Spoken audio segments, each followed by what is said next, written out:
বাবা ও খালু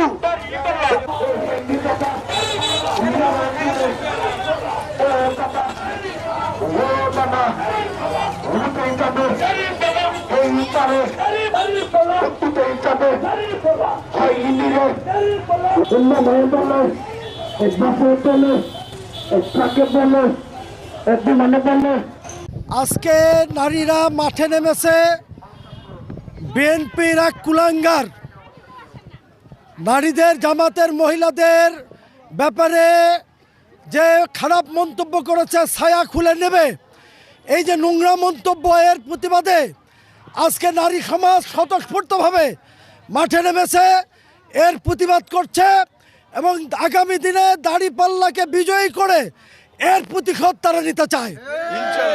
বাংলাদেশে তারা নারীদের অধিকারের কথা বললেও তারা প্রকৃত অর্থেই নারী নির্যাতনকারী।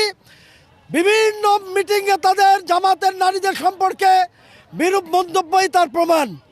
এর প্রতিবাদেই আজকের বগুড়ার নারীরা প্রায় ৪-৫ হাজার নারী স্বতঃস্ফূর্তভাবে অংশ নিয়ে এর প্রতিবাদ করেছে এবং জামাতের পক্ষে তারা অবস্থান নিয়েছে। সবাই যে জামাতের কর্মী এমনটা নয়, মূলত নারী নির্যাতনের প্রতিবাদেই তারা আজকে ক্ষুব্ধ হয়ে জামাতের পক্ষ নিয়ে তার দাঁড়িপাল্লার পক্ষে কাজ করছে। বাংলাদেশে নারীদের উপরে যে নিপীড়ন চলছে তার তীব্র নিন্দা এবং প্রতিবাদ করছি। আজকে প্রতিবাদ মিছিল নিয়ে আমরা আসছি যেন আগামী দিন জামাত ইসলাম সরকার গঠন করে নারীদের অধিকার সুপ্রতিষ্ঠিত করতে পারে, সেই শোডাউন করার জন্য আমরা আজকে পথে নামছি।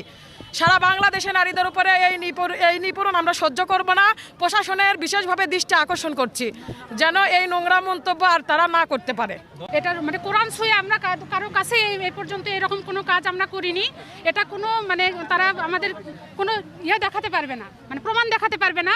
মূলত তারা আসলে আমাদের আদর্শের সাথে তারা লড়াই করতে পারছে না, এজন্য তারা আসলে মিথ্যা এই প্রোপাগান্ডা চালাচ্ছে এবং সেই সাথে সন্ত্রাসী কার্যক্রমগুলো চালিয়ে যাচ্ছে।